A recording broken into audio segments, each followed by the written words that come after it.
Olá, guapitos, como estão? Pessoal, como vocês estão? Meu nome é Suzane, vou trabalhar com vocês espanhol no curso completo do QG do Enem, agora no Enem de 2016.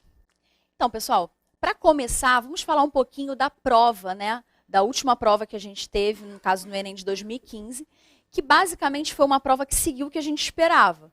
5 questões, priorizando muito a interpretação, né? 5 textos, o que é uma coisa que eu sempre falo para os meus alunos, que a prova é uma prova de resistência, então ela vai tentar te cansar. Eram textos longos, né? Apesar de ter uma publicidade, uma coisa assim, mas basicamente eram textos densos, textos longos, textos que exigiam um pouco mais de atenção.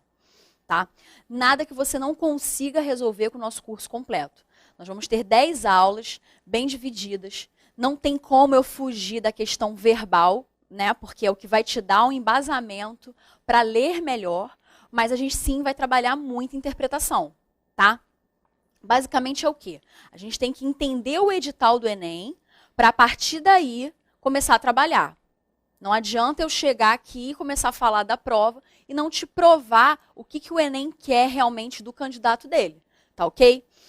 Outra coisa, administrem o tempo muito bem. Vamos colocar aí mais ou menos 3 minutos por questão.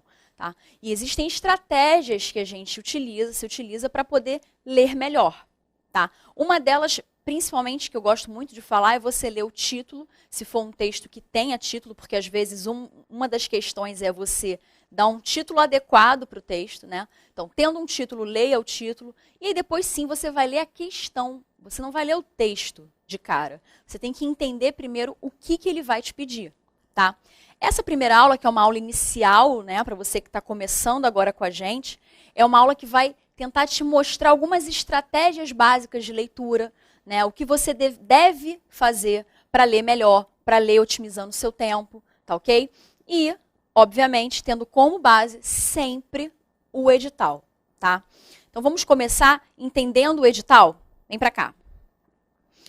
O edital diz o seguinte: competência da área 2, conhecer e usar a língua estrangeira moderna como instrumento de acesso a informações e a outras culturas e grupos sociais. Habilidade 5, associar vocábulos e expressões de um texto em língua estrangeira moderna ao seu tema. Vem para mim. Se você já está habituado a algumas palavras, você vai conseguir ler melhor, isso é fato.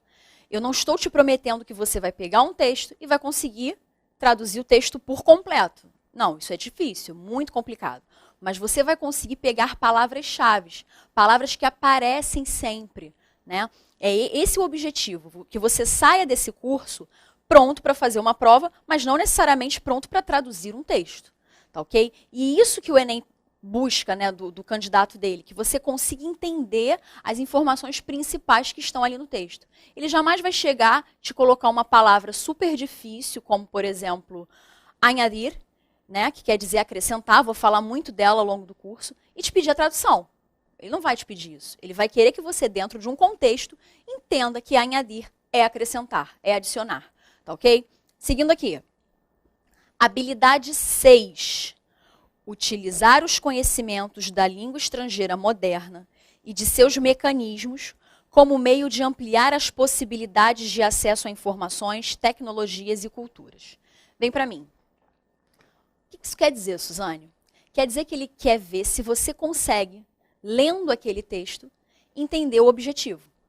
Muitas vezes o que aparece são textos de jornal.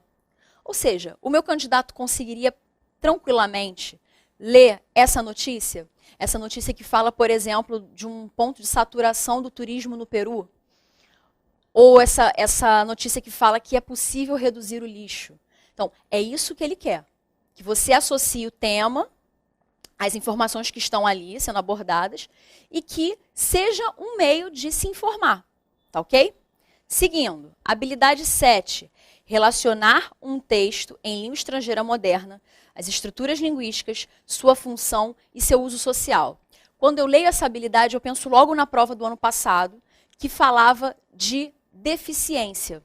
Era uma campanha publicitária que pedia, né, para as pessoas, para o público-alvo, ter uma certa consciência em relação às vagas destinadas a pessoas portadoras de necessidades especiais.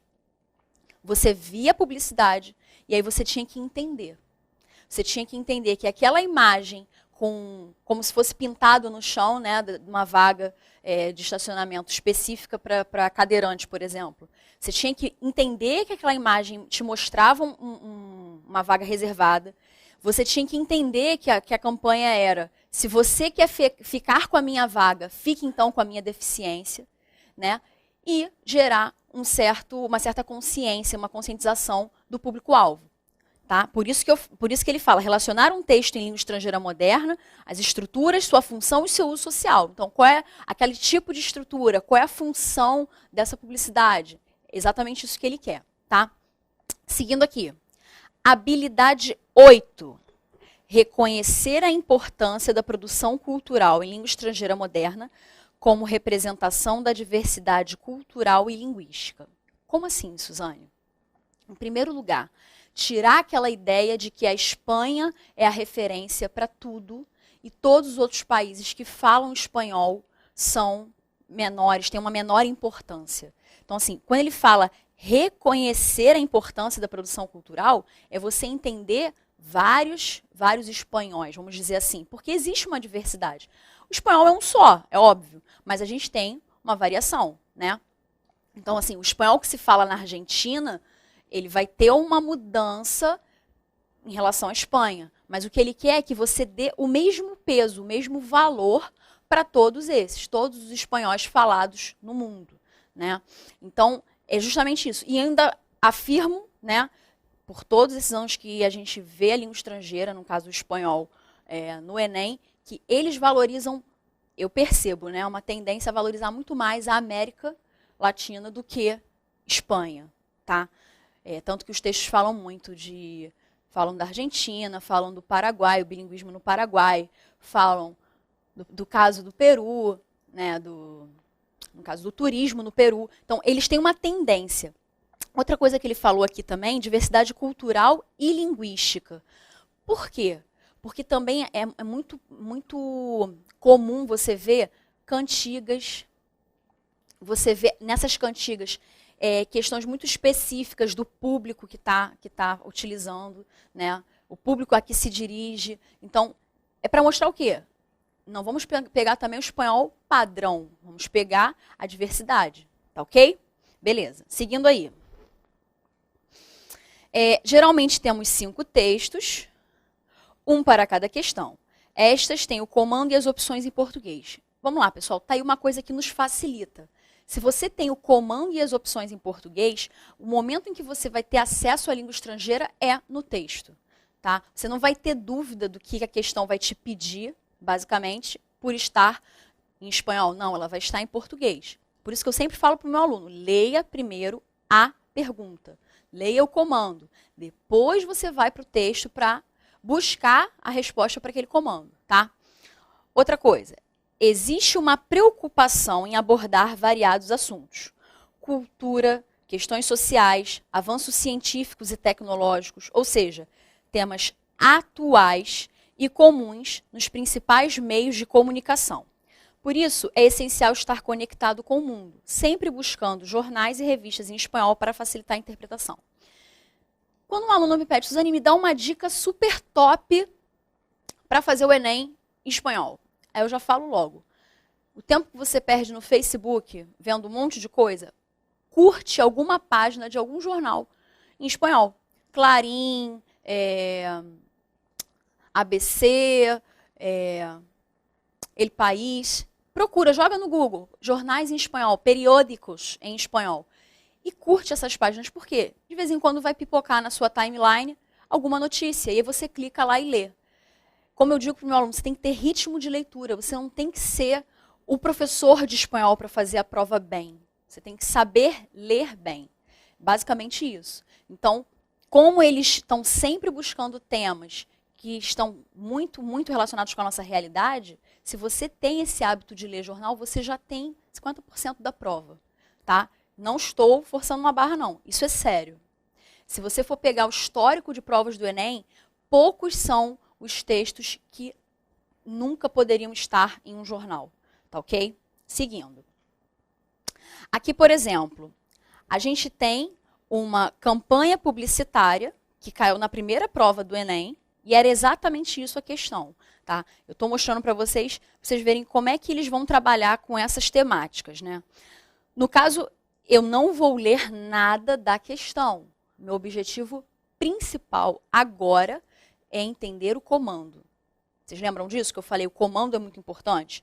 Esse comando vai estar em português, as opções vão estar em português, e aí sim eu vou poder ler o texto, tá ok? Então, em primeiro lugar, entendam a estrutura, já sabe que é uma publicidade.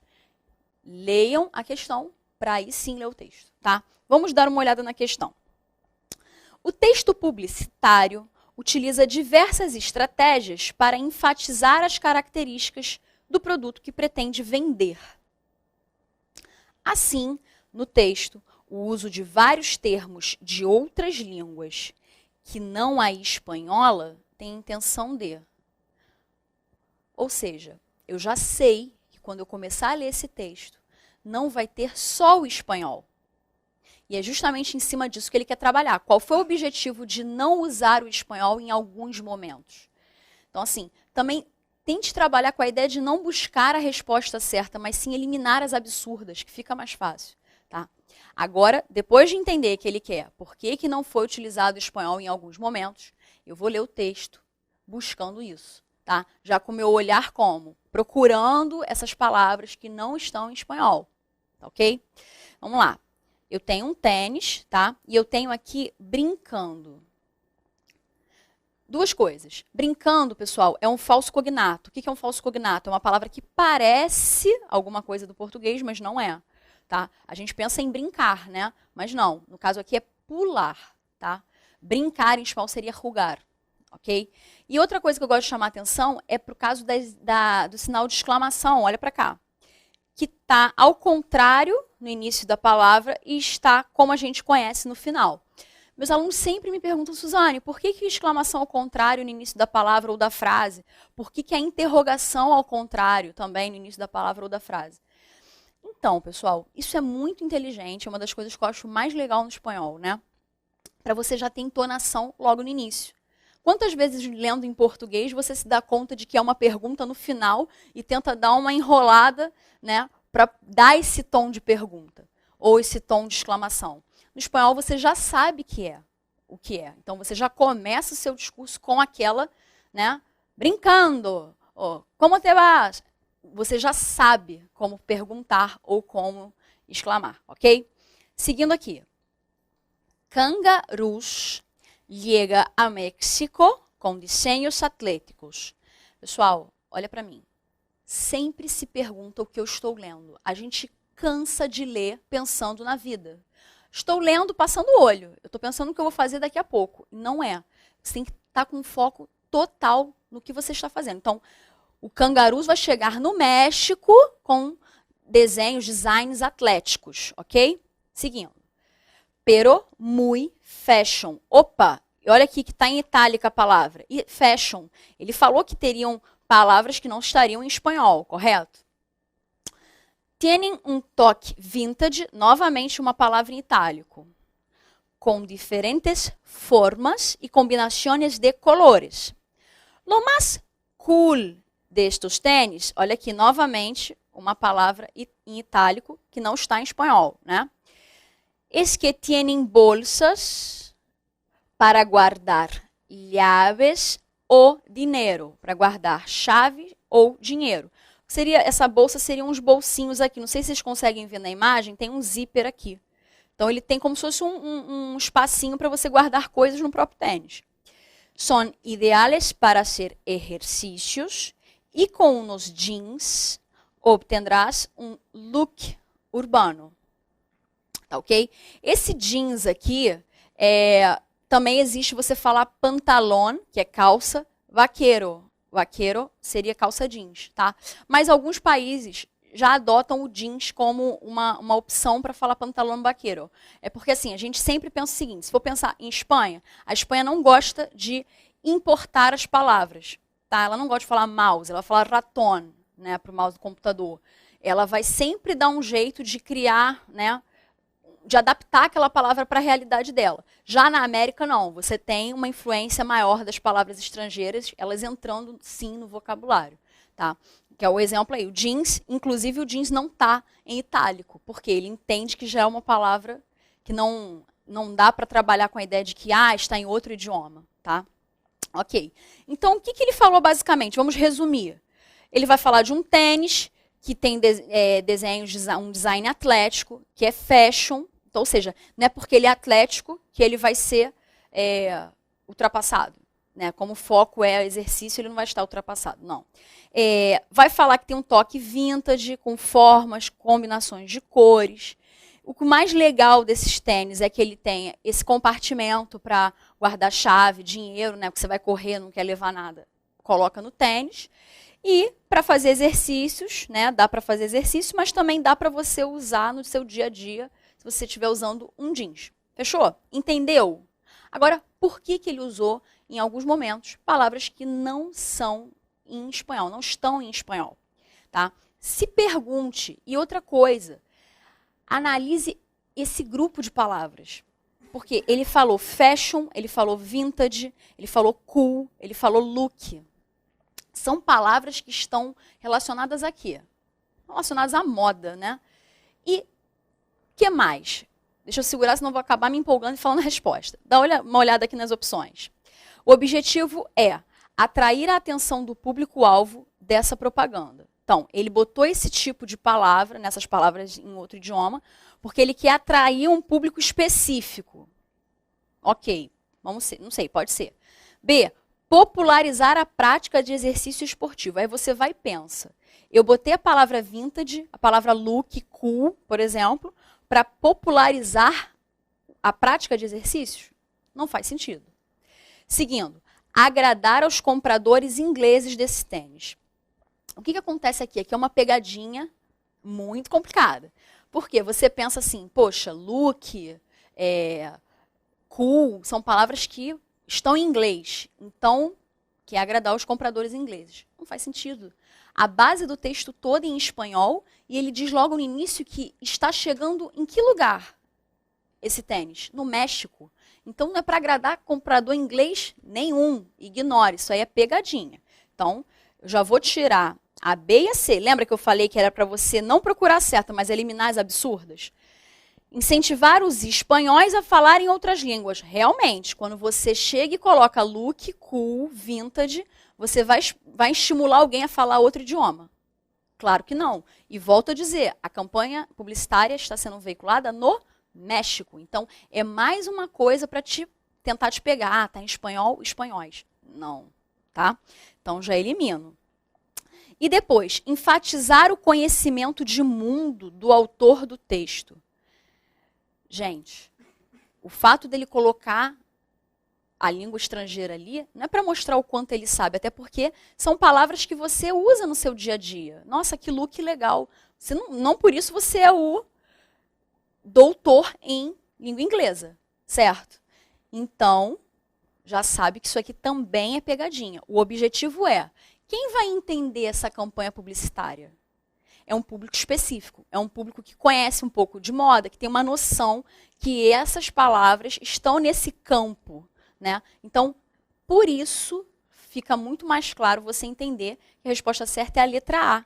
Ele vai atrair a atenção do público-alvo da propaganda, que provavelmente é um público mais jovem, é um público que está antenado com moda, com a questão mesmo de prática de exercícios, enfim. Por isso que a resposta certa é essa, tá ok? Daqui a pouquinho a gente volta no nosso próximo bloco para trabalhar estratégias básicas de leitura. Até daqui a pouco.